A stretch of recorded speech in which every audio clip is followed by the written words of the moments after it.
Hello. So the focus of this short video is citations and how to approach them for our class. There are a few key terms that it is good to understand and a few basics for how to make sure that you're operating effectively. Let's get into it. First off, MLA versus Chicago style.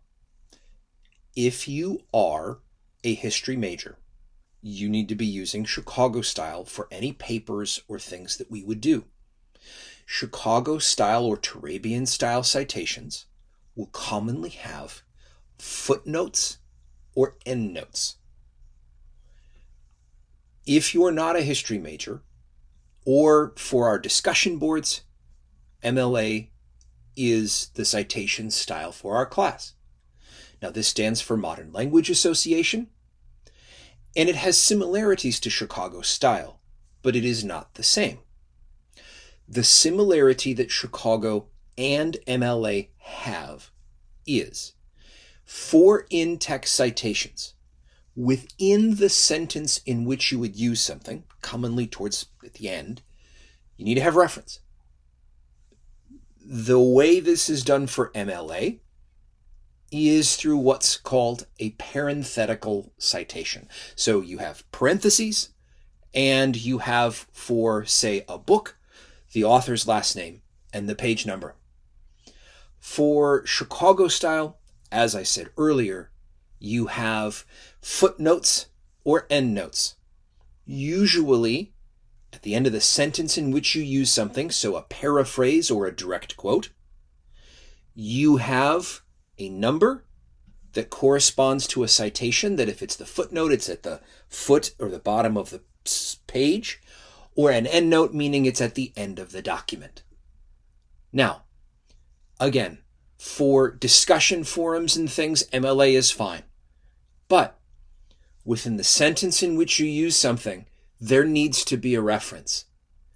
If something is directly quoted, you need to make sure that you have quotation marks around it. And if page numbers are available, then they need to be within the citation.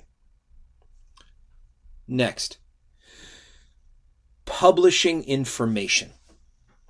Commonly, for MLA, Chicago style, APA, etc., if you are asked to provide source information, what that is asking is for all forms of information that would be included commonly in a bibliography, a works cited page, that kind of thing.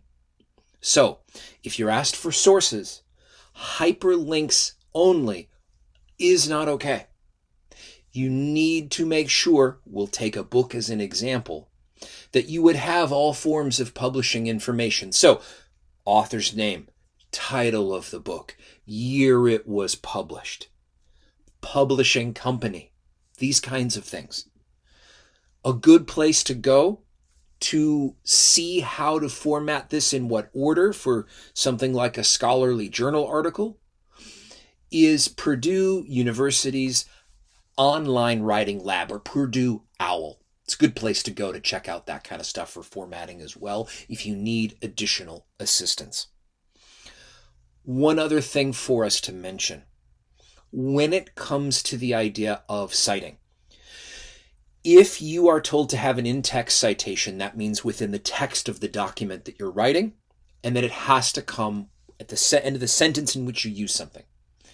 A works cited page, that is a separate item where you have full information for all sources cited in the text of your paper.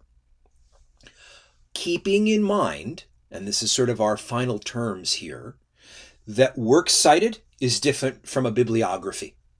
All right? So works cited, of course, as I said, was anything that is cited in the text of the document. A bibliography is anything you looked at and cited as well. Last point. Academic sources. Unless something is specifically assigned, we will occasionally do assignments where you have to look at primary sources, so sources from the time, or secondary sources, but those are not all created equal.